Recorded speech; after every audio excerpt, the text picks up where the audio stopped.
Welcome to Thursday evening yoga with me. Welcome. Thanks for coming. I'm going to start very simple, very straightforward, laying on our backs. We need a belt, a pata. Going to get straight in there, straight into the absorption states. So pata in hand, laying on back. Let's just have a few deep breaths to start the session.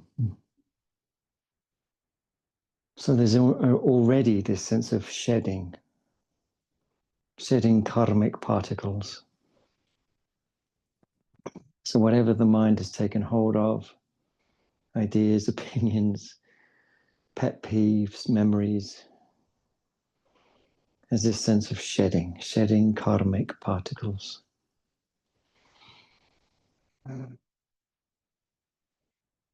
Neck relaxes, shoulder blades relax, lower back relaxes, jaw relaxes. So I sometimes call it, we in Vajrasattva sometimes call it settling, expanding, don't we? Because it's two things at the same time. You know, the more settling, the more we expand. And so we've compared it to a tight fist that's become an open palm. Now, when you're ready, raise up one leg, doesn't matter which one. Bring the pata, this time around the ball of the foot. We often bring it around the front of the heel. It's slightly different when it's around the ball of the foot. So breathe through your nose, relax the neck, arms both extended, neck soft, lower back soft, breath deep, breath expressive. Extend the lower leg when you're ready. Extend through the inner groin of the lower leg without holding the breath. Take natural, honest, deep breaths.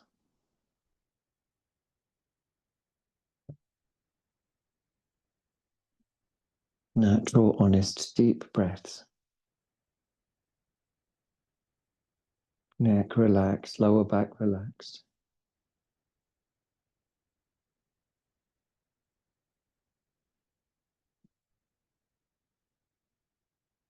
Great, nice and easy. Swap around, bend that leg, release the other, both feet on the floor. Let me just adjust this microphone in case it's muffled. Once you've spent a few breaths just laying on the back again, so similarly, just this Vajrasattva sense of settling, expanding. The more of the one, the more of the other. So lovely, so simple actually, isn't it? Settling, expanding. So just observing the body releasing down into the floor and the mind opening up. So again, we'll refer us to that image of a closed fist becoming an open palm as the image of the yogic journey. And that openness is emptiness, and that emptiness is spontaneity. When you're ready, raise up the other leg similarly. Breathe through your nose.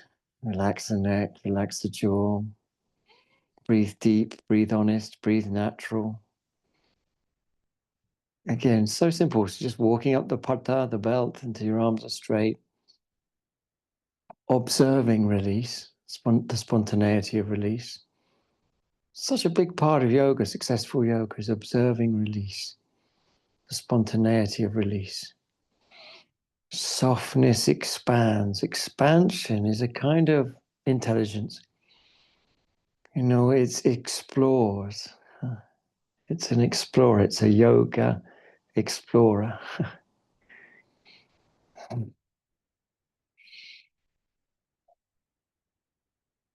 Intelligence, consciousness spreads like morning sun spreads across the horizon. It's like that. Okay, let's release that leg and go for both when we're ready. So both feet around the balls of the feet. Raise both legs. Urdhva Prasrita Padasana. So simple, isn't it? But so much to it, actually. So much richness to it. So releasing the lower back. Releasing the roots of the neck. Releasing the breath. Letting the balls of the feet come out of contraction You know, there's this contraction of being someone. It's a contracted state. Being someone, going somewhere, achieving something.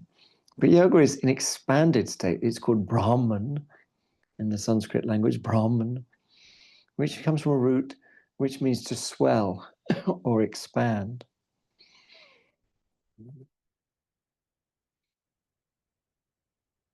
Neck soft, breath deep, Brahman. So keeping it really simple. I think Uddhva Prasvita Padasana has almost infinite potential.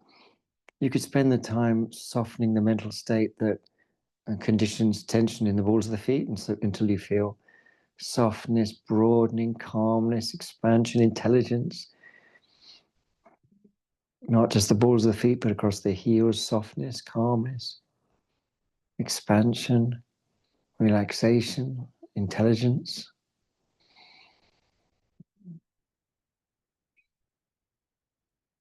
This is why we say calmness conditions connection, isn't it?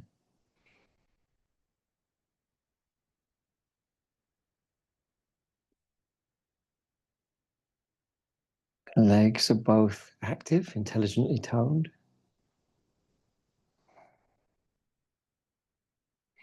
Release one foot and let it come down towards the floor with an extension on the inner groin. That's an important part of it, so I'm going to repeat it. An extension on the inner groin. So that's the instruction, but how to make that happen? Calmness, conditions, connection. So extension through the inner groin, you need calmness, right? Because that's the same as the whole theme of the class, settling, expanding. It's all the same thing. Settling, expanding, calmness, conditions, connection. It's the same thing. When we calm down, we open up. Closed fist becomes an open palm. When we open up, it's like we're empty or open. And we're karma-less in that state because we're not bringing anything with us. This so-called storehouse of consciousness that the Yogacara tradition talks about is empty at that point. You know, we're not attached to it. Okay, back into the pata with the ball of the foot. Release the other leg, make sure the belt keeps its tension, and then extend through the inner groin, and that very subtle, very subtle but important, extending through the inner groin. Not holding the breath, that's important too. And repetition, that's important too.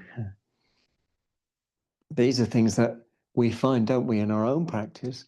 We also find mirrored in various yogic texts. So references, there's more, you know, the book, it's not actually the book, it's one of the books. That's the only one that's out at the moment. And of course, the new edition, after just 2 weeks, there's a new edition with many corrections, new pictures, swapping out for anyone who's got the first edition. But the new edition, you know, all this that I talk about, the footnotes and, you know, making it very clear, I hope, that all of this is yogic tradition, yogic fundamentals. And that it's effective. It's not just interesting sort of philosophy. In fact, it only makes sense as a methodology. It only makes sense in terms of practice. It doesn't make sense abstractly. Back into the pata when you're ready. Breathe through your nose. Let's all let go of the neck, shoulder blades, lower back, jaw. Thigh bones are the heaviest bones in the body. It's nice to, or interesting at least, to feel that weight dropping into the hip sockets.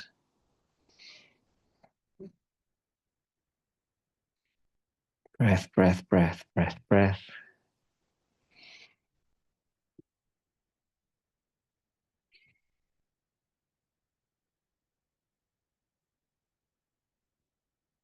Right.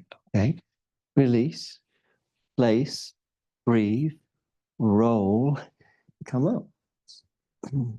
Dandasana. Of course, we can sit on a block for Dandasana, and it's very advantageous to do so if you feel collapsed in the lower back, but we are going to use the pata, going to use the belt. Now you can just hold the belt, but or if you've got a long belt, this one's just about long enough for me. You might have a long belt, but you might have short legs, so you know it can all work out. But if you've got a long belt, you can put it around your body, around your feet, like this, around your sacrum, and that's a beautiful way to hold yourself. Or if you haven't, or your legs are very long or something, then you simply hold the pata in this way. Either way is fine. And then a bit of movement. So either if you've got the belt tied up, then your hands can be on the floor and you can really feel the stretch of the pectoralis, which is connected to the breath. Again, it's settling, expanding. And if you're holding the belt, you can gently pull as you move side to side, purposefully sloughing off whatever the mind took hold of and entering into the richness of this, capital S. No, capital D, sorry. Not capital S. This, capital T. This moment. So breath, movement, meditation. Breath, movement, meditation. This.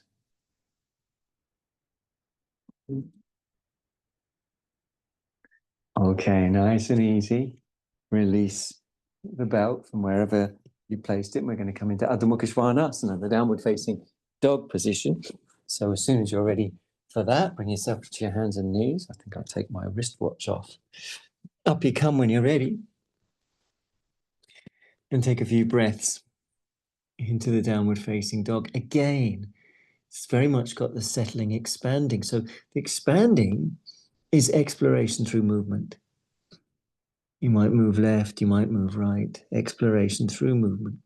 You might stretch the heels back, draw the thigh muscles up into a sense of integrated strength. Strength is something I think sometimes we underplay, but it's a very important part of yoga because it's a synonym for yoga. Strength means everything's gathering together, everything's coming together. So natural breath, get the energy through the back repeatedly. It's really nice to think like that, to focus like that on that repeated energy through the back.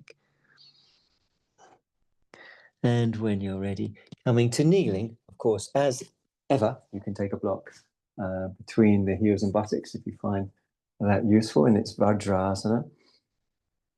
And again, we've got this, it's kind of always the theme, really, settling, expanding. So the movement can be a way in which we settle into our asana or our seat or even our throne. The word asana can mean seat or throne or imply sitting down. So that sitting down is more than a physical act, it's sort of psychological, psychophysical. So sitting down into this, rather than, what's the alternative to sitting down? It's reaching out, upadana. So sitting down into this. Breath natural, movement natural, breathing honest, playful, enjoyable, I hope.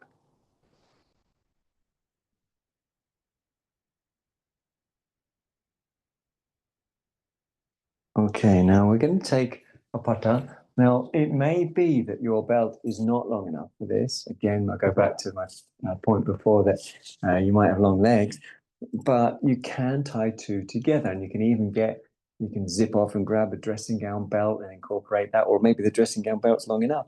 But you've got to tie it so that we can come into a paripurna navasana. I think this belt's long enough. Just how do you ascertain if it's long enough? Well, it is useful to put a block between your feet and a belt like this.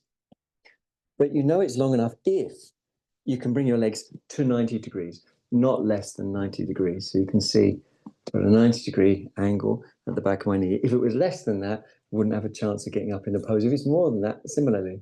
So it's got to be 90 degrees, which everyone knows, don't they? It's just a straightforward angle. And then you do the belt up so that your legs are held at that position. And it's quite nice, just like this. I remember one graduate of the Vajrasati Yoga School once got quite excited and thought that she might be able to use this at festivals as a comfortable seat. She was impressed. Anyway, once you're in the position, I'm swaying a little bit for the same reason as ever, settling, expanding. Settling in, expanding out. Breath moving spontaneously, breath moving naturally. Always the breath, always the breath. Now, if you're ready and willing and able, then we're going to lean back, hands on the floor, fingers face forwards. It's important that this belt does not drop into your waist or rise up into your armpits. So you've got to get that right. So if it does, mine often sort of wants to rise up, so I often bend my knees like I just did then, and then work it down my back again.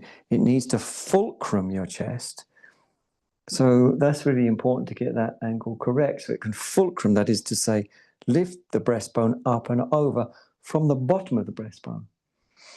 So this is paripurna, navasana. I just love this way of doing it.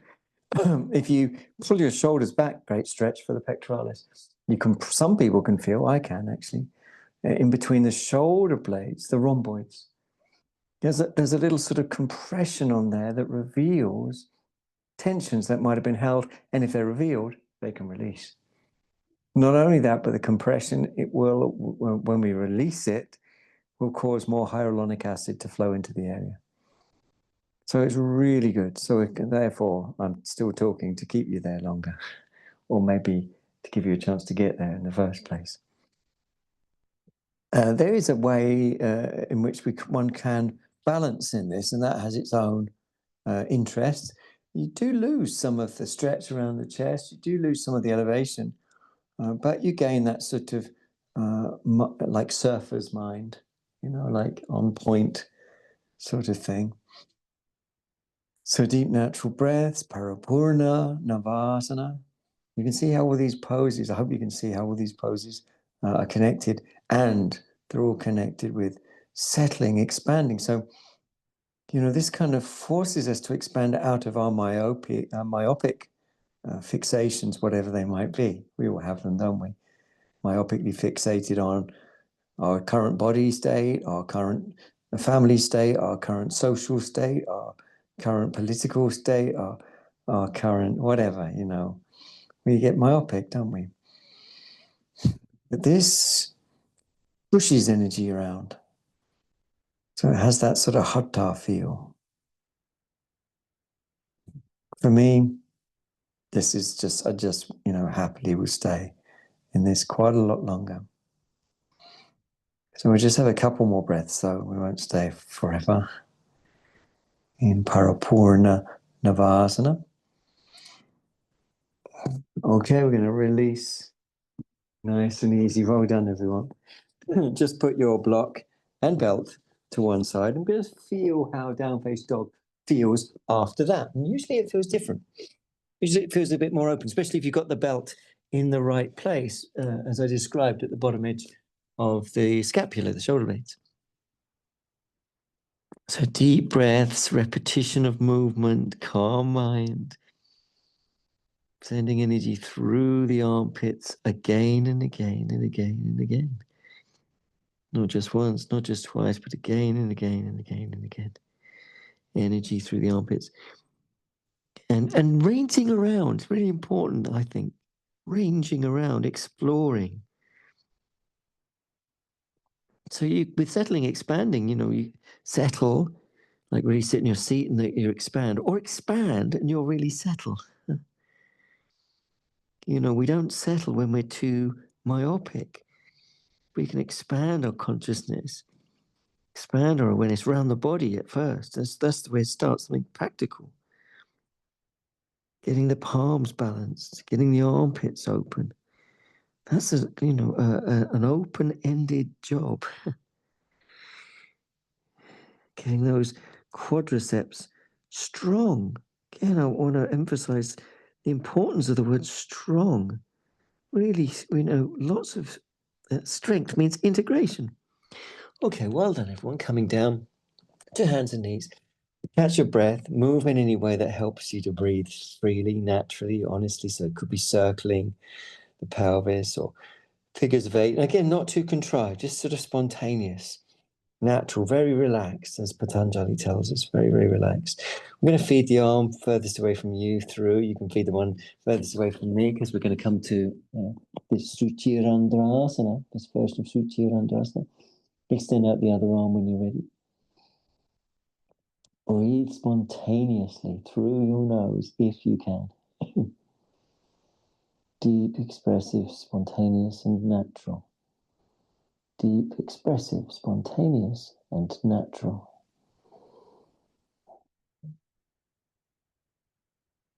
Jaw soft, temples relaxed. Brain relaxed.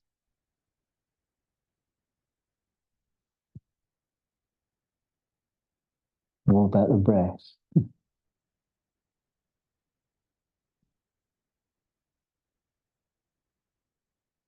Okay, come on up and take a breath. I'm going to turn around so I can still see y'all, but you don't have to unless you want to. And same thing the other side. Suchirandrasana. Breath, breath, breath, breath. Meditation, meditation, breath. Breath, meditation, breath. Absolutely passive in the jaw until the temples become passive and the sense in which they recede. So that's the settling, that's the drawing in, that's the pratyahara. The drawing in, the settling. And with it comes expansion, it's like tension releases.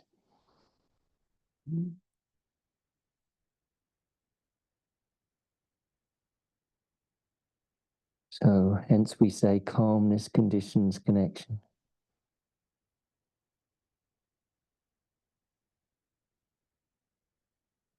Okay, coming up. Back to hands and knees. Catch your breath, bit of circling. We're going to bring the knee closest to me, forwards, directly behind its own wrist, and there it's going to stay. The foot will move diagonally across the body, and you'll stretch back, slow, calm, without rush, into Ekapada Rajakapotasana. It can be the uplifted back arch version, or it can be the down on the forearms version. What matters isn't which version, or rather, it matters which version only to the extent that you've picked the version that is releasing your breath. It may be both versions would. It's partly down to us to decide to release our breath, to allow our breath to release. Deep, natural breath, playful, investigative. Jaw soft, tummy toned, pelvic floor buoyant. And breath.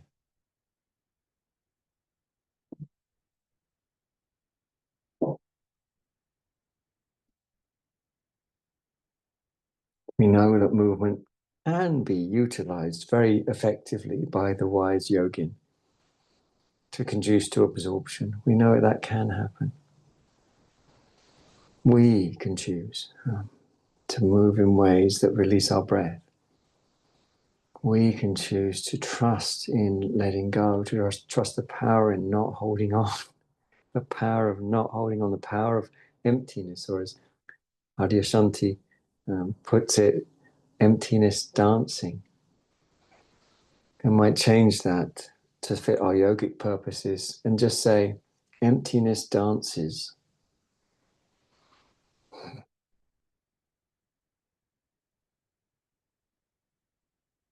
You're up, come down. If you're down, come up. Tuck the back toes, back to hands and knees. Catch a deep breath when you're ready. Bit of wagging your tail, especially it can feel quite sort of gladdening. It can gladden the mind to wag the tail. And then when you're ready, other knee forwards, foot moves diagonally, stretch back in your own time. Work your way in. If it's down, if it's the best place to come down because it just feels right and your breath releases, do that. If the best place feels like, at least initially, it should be up, then do that. But bottom line, breathe into it. That bit is universal. Jaw soft, eyes soft, brain soft, throat soft, tongue soft. Breathe into it. That jaw really, really peaceful, really passive, really relaxed. Deep, expressive, honest, natural breathing.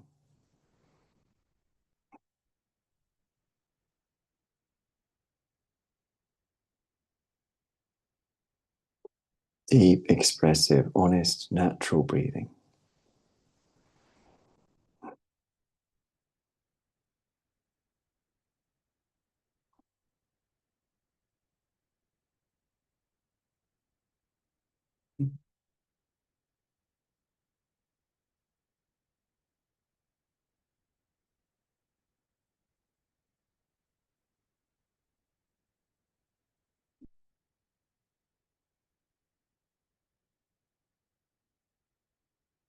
Okay. A couple more deep breaths. Perhaps there's a bit more movement. Perhaps there are ways in which you can feel expansion. Expansion, is lightness. Like in Jainism, when they talk about the jiva, the sort of life force. Jiva means something like life force, floating up to the highest part of the universe. When it's shed all of its karmic particles, all of its compulsions. It's very, very similar in the Yogacara tradition of Buddhism, where the Vijnana Alaya, the storehouse of consciousness, seems to spontaneously empty itself. Okay, if you're up, come down. If you're down, come up. Back to hands and knees for a breath or two, and into virasana. Opposite arm, opposite leg, plenty of tone in the tummy.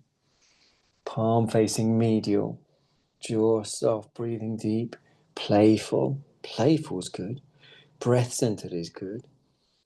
There's the option for those that wanted to take hold of the back leg and really bring it into a sort of tiger who's got its tail really lifted up, quite a sort of cheerful tiger. Maybe it's just had a delicious dinner of human. But the tummy, if you are taking hold of your back foot, then to keep that tummy lightly toned and keep breathing natural. Back to hands and knees when you're ready. Bit of wagging of the tail, bit of circling, whatever works for you, but definitely not holding a breath. That bit we're sure about. And when ready, other arm, other leg, same thing. Plenty of scope for play. We highly encourage it. Playfulness, because playfulness is spacious. Playfulness is not karmic. When we act in karmic ways, we're acting compulsively, like driven. It seems very, very important, and it seems like it's mine. And when everything seems like it's mine, it gets very, very heavy. But when nothing feels like it's mine or myself, then everything becomes very, very light. Again, there's the option to hold the leg, back leg if you wanted to. To toe, if you did take the option, that tummy tone is an important part of getting the lower back to feel long. Definitely not holding the breath, that's important too. Jaw soft, eyes soft, throat soft, brain soft. Coming out nice and calm, nice and easy. We're going to come into supta virasana, possibly. Not definitely, but possibly. So we're either going to come into virasana or supta virasana. Now, some of you might have a bolster. You might already know supta virasana, so you might be good to go. But I'll give instructions for anyone who's not clued up on this pose, because it's quite particular, actually, I have to say.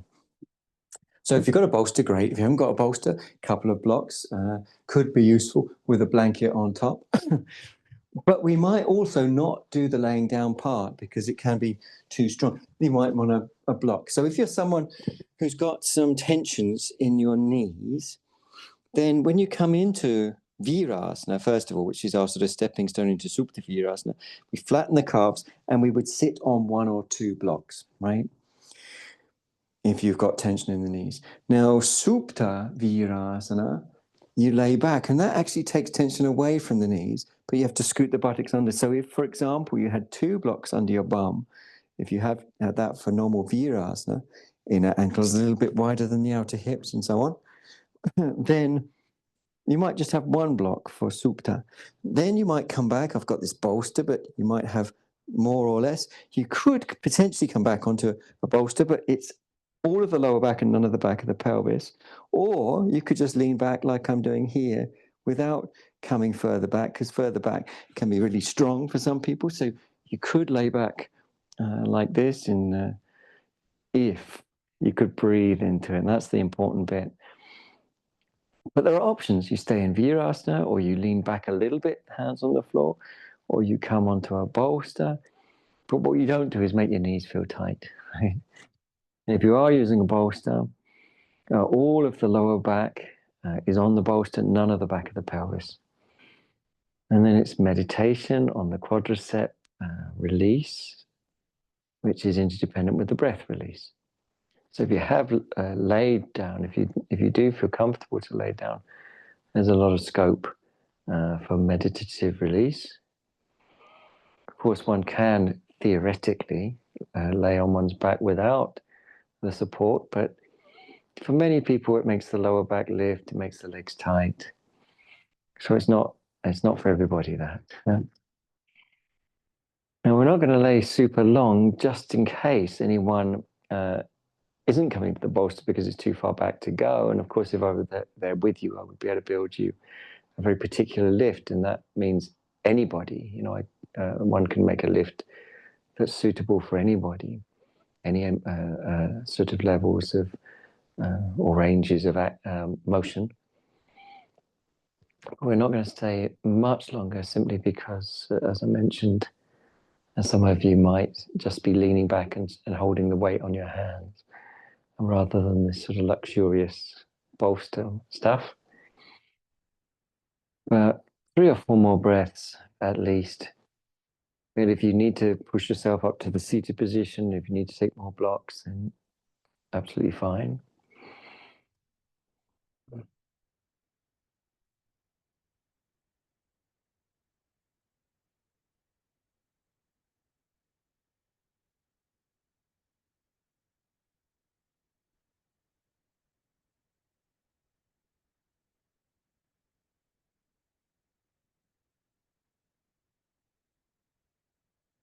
One of the best poses for your back and for your knees, actually, because the way it stretches the psoas. If the psoas is tight, that can cause herniated discs. It can cause bulging discs. If it's tight on one side more than the other, you might herniate to the opposite side. Or if it's tight on both sides, you might bulge. The discs might bulge on both sides. So loosening the psoas, really useful for protecting and alleviating disc problems. Just in case anyone's not leaning back and not comfortable, where it all come up, even though it's a pose I personally have definitely been caught in for 20 minutes, 25 minutes. We're going to bring the legs back together. And this is, of course, the Vajrasana. Again, you can use a block between the heels and buttocks, and it's a way to settle the meniscus after that pose. So we're going to rest with one hand on top of the other, breathing through the nose. A little bit of rolling on their shins, maybe their thighs. Definitely not holding the breath. Taking deep, expressive, honest, natural breaths.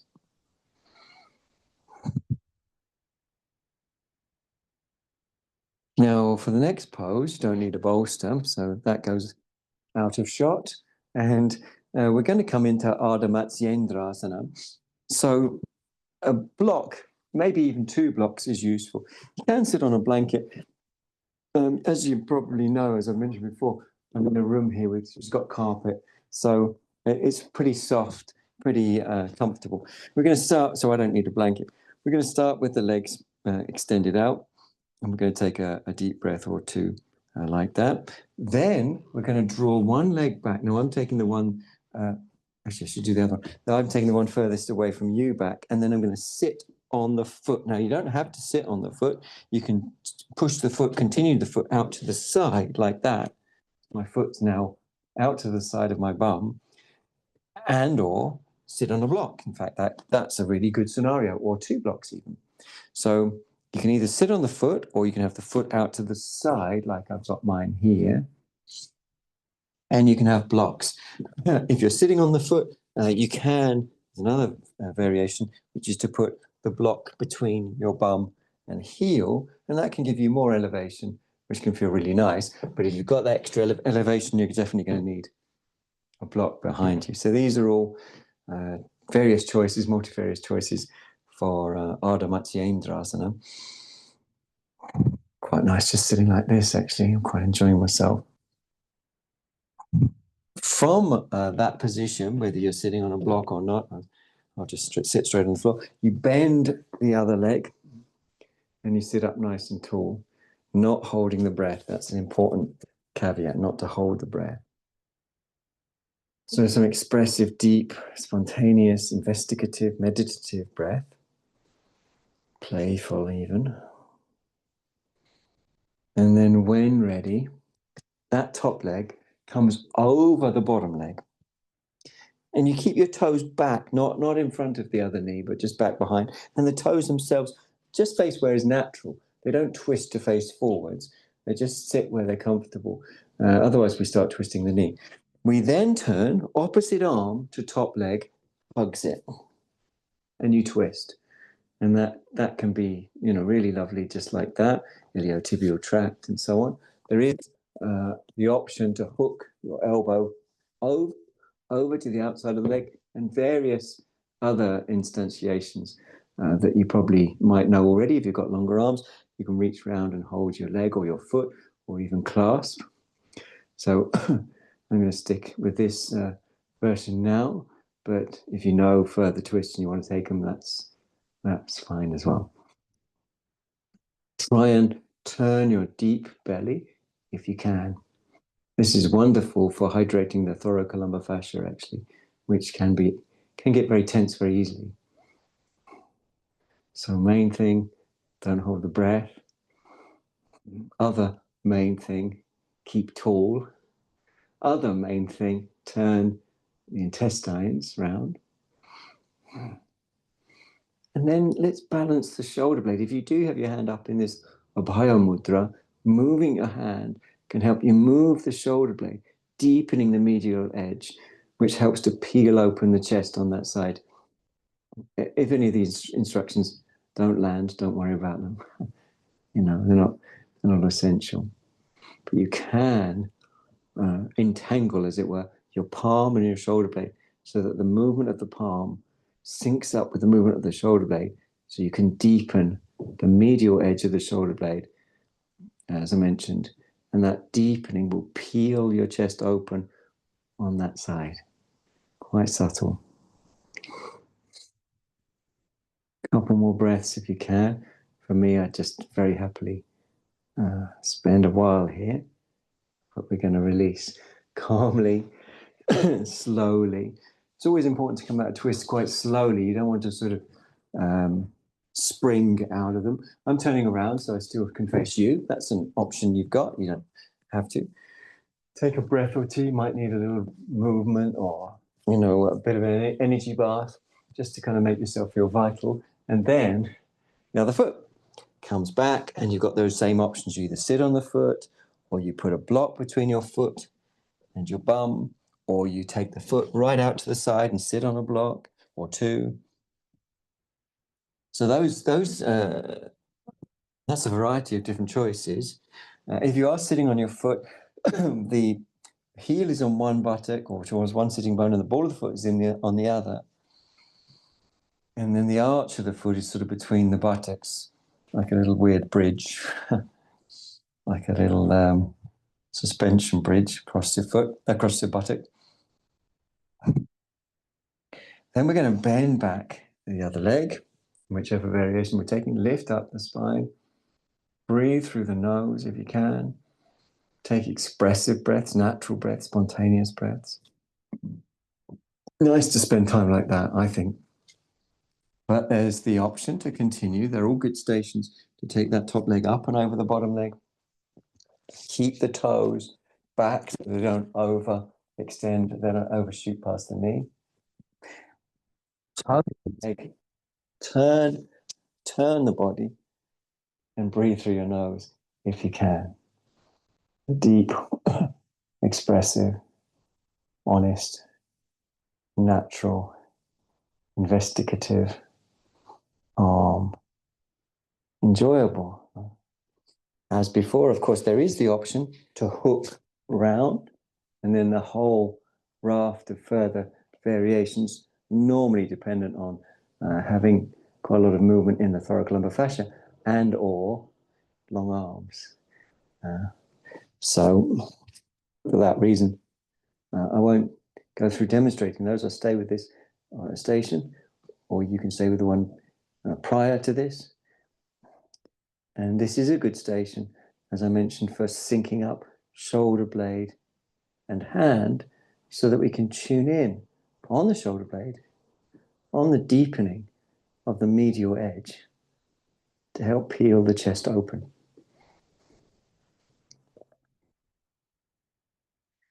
Let's keep breathing deep and natural.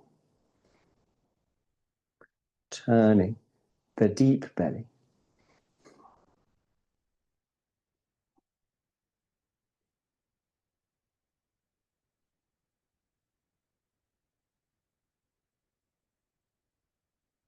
Turning the deep belly.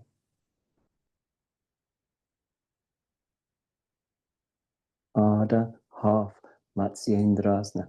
Matsya fish, Indra is Lord or King.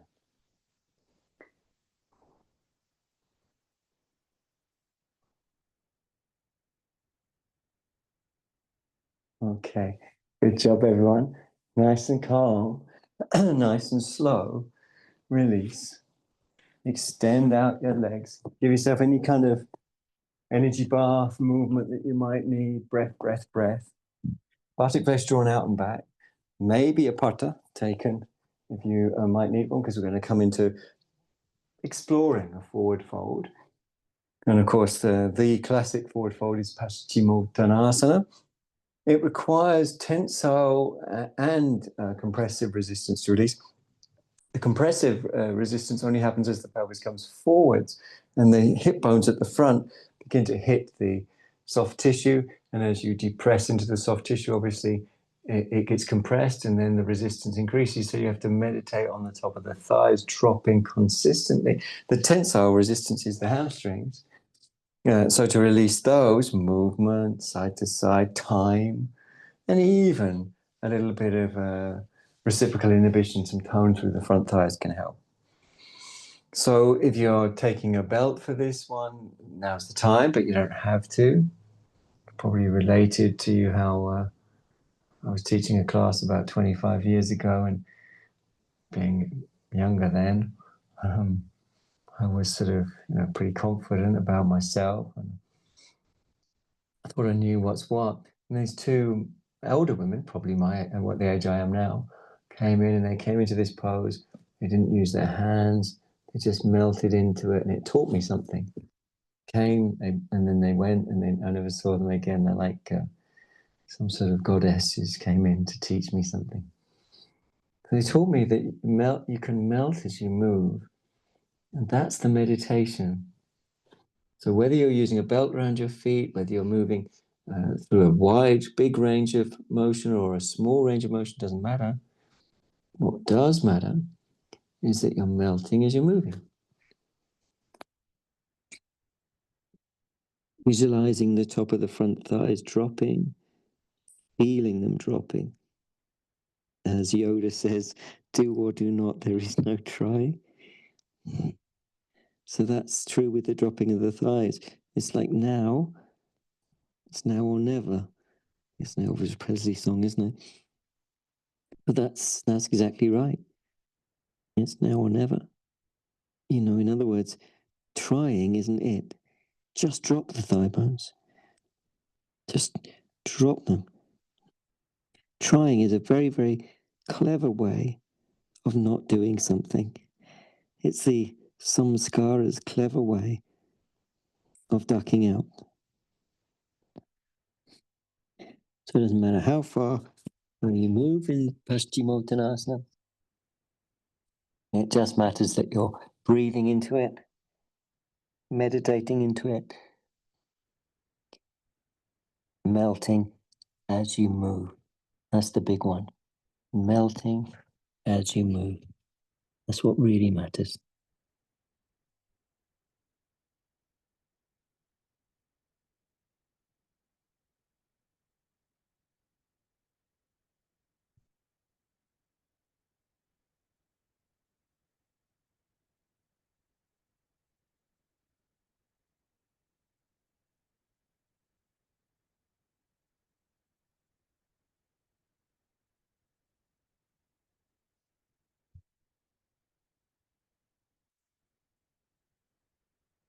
I always think it's a good pose to spend a long time. I'd spend a bit longer, but we'll move on. We'll move on by coming up calmly.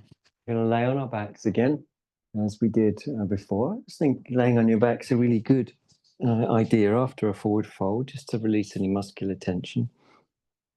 We're going to catch our breath with a few deep breaths once we're on our backs, nice and soft, nice and gentle. If your back does feel muscularly tense, simply put a block underneath your pelvis, a regular block. I've just happened to open, and let the back go. And sometimes it's just the whole back chain is such a big stretch that it contracts back, and that can feel tense. But raising the pelvis up on a block, which in fact I think we all should do, it's useful for everyone. That helps to negate that kind of muscular, the potential for muscular spasming. So block under your pelvis. Decided to just roll it out for everyone. Breath natural and deep. Temples relaxed, jaw relaxed.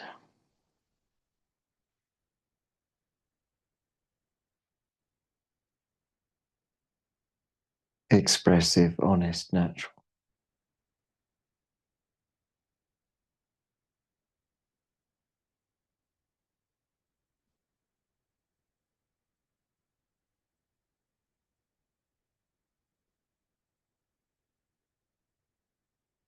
If your back starts to settle, feel really settled and relaxed, you could consider taking the block out. But if it's not yet, you can move the knees and massage through the back that way. That can be very, very helpful to release any back tension. So if we're not taking the block out now, we'll be taking it out in a few moments. When you're ready, therefore, if you're ready, you can take the block out. Hopefully the back feels really, really peaceful now. And we're going to raise one leg up, doesn't matter which one. A dorsi and plantar flex the foot. You can add circles. I really love seeing how smooth I can make those circles. I think that can be really interesting. Really smooth circles. And I always find calmness conditions connection. I always find I can get a much better connection when I'm calm. When ready, turn the heel in, toes out, cross that leg over the other. We're going to plunge through the gap, interlace around your far shin or back thigh. Have a bit of a roll about, roll left, roll right. Look for sensations that are beyond words. Sensations that evoke natural breath, spontaneous breath.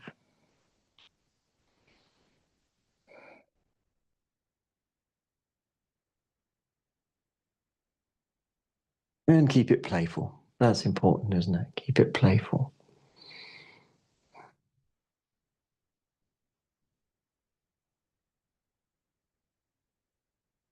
The guru, as ever, is the breath.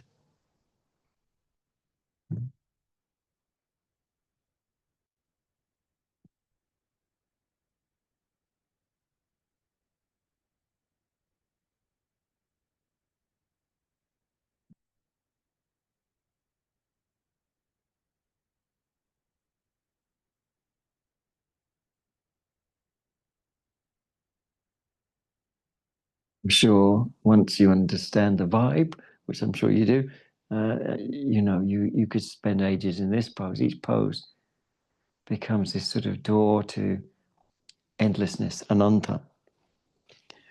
But we're going to release. Place both feet on the floor. Take a deep breath in and out. That's always nice.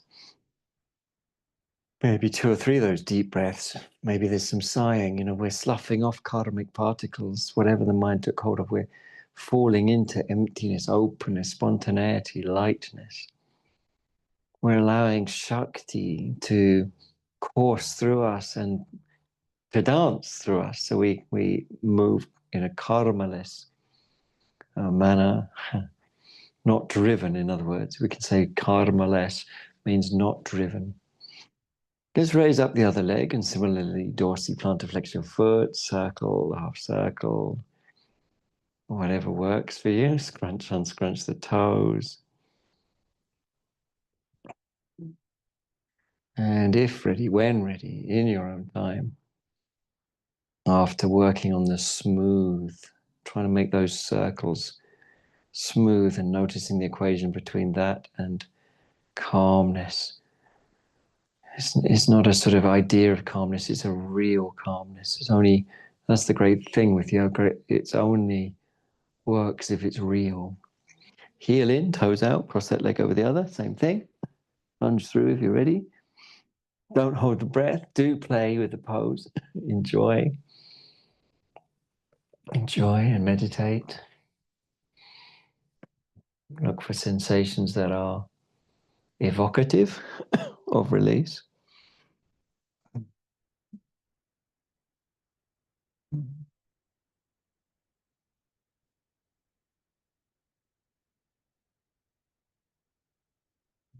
And breathe.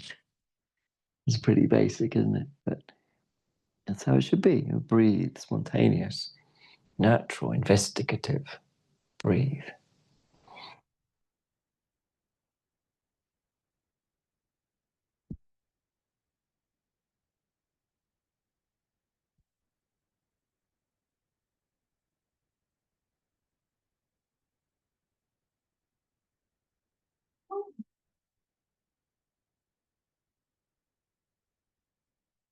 And hopefully you're finding a door into the infinite, as we sometimes say, or the ananta. Literally means without end. Anta is the part of that means end.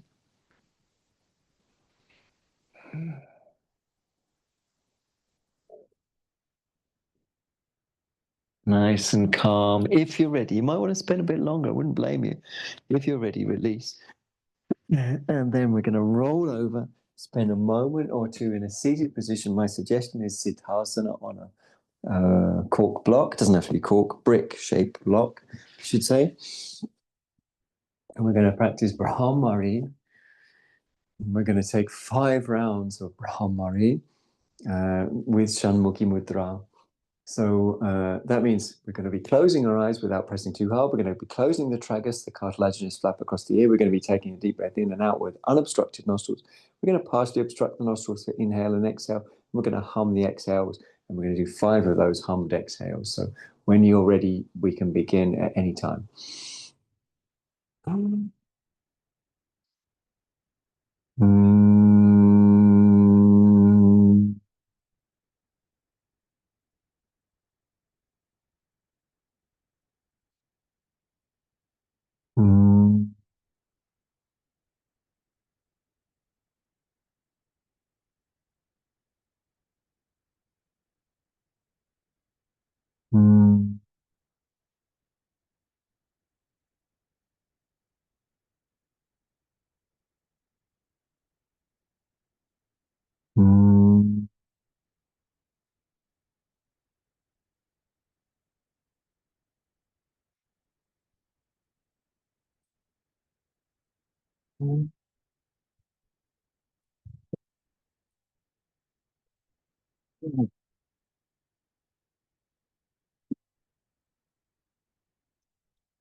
And when you finish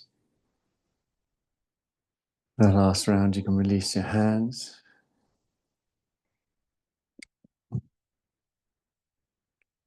We're going to come into shavasana.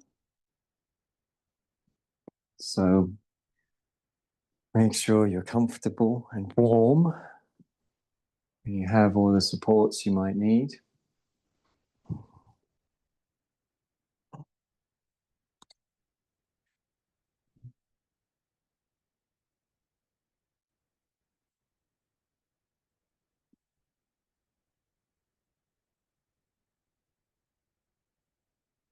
It is, of course, eyes closed,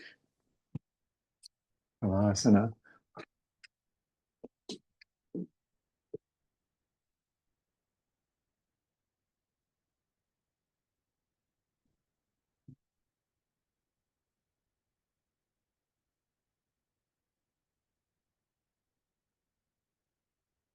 Shoulder blades are scooted under the body with the palms facing up.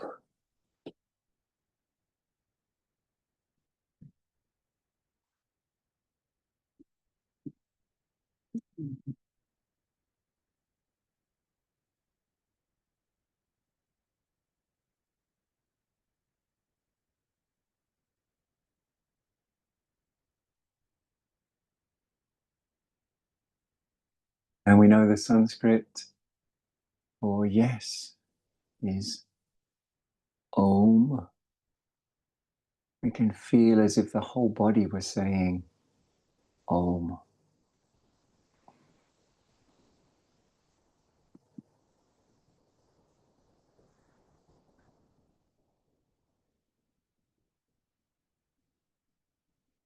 As if the whole body was saying Om.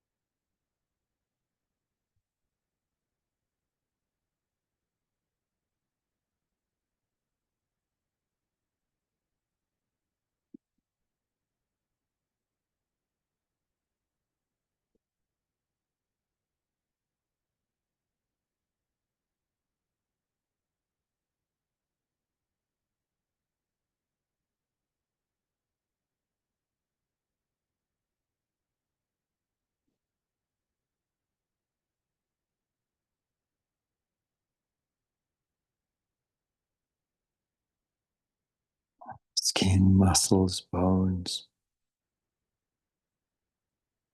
mind, breath, everything saying Om.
As ever, the joy of practicing this way at home is you can lay it on for as long as you have, as long as you want, as long as you need, and that can be very, very lovely just to lay and let the body absorb and really truly rest.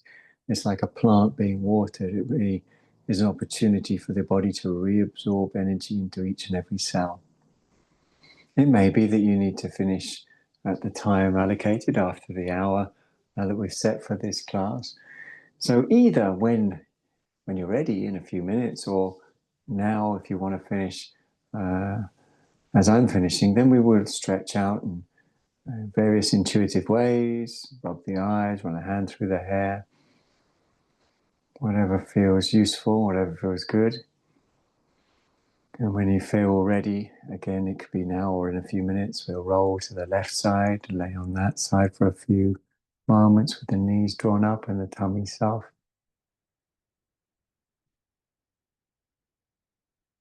Having done that, we'll roll over to the other side, again, either in a few minutes or an hour, as you like. And at the end of a class, whether you're laying on or not, it's nice to take a little leaf out of the Buddhist book and do what's called a version of what's called dedication of merit. So either laying as you are or sitting up as you like, listening to the following sentence, and if you agree with it, you can say, Om. May any benefit that we've gained in our acting in this way go to the alleviation of the suffering of all beings. Om. Thank you very much for your time. So it's so red and dark. It's relaxing for Shavasana, but I don't want to put the lights back on and make it all too dramatic. But thanks for coming. Don't forget, if you've bought the book, I'd like to replace it with the second edition. So let me know and I can swap it out. Or if you haven't bought the book, the only thing that's out there is the second edition. So you can get it on Amazon. It's not really, I think it's just helpful. Hopefully it's a helpful book. Anyway, love you all. Thanks very much for coming. Love and peace. Thanks, guys. See you soon. Bye. Ciao.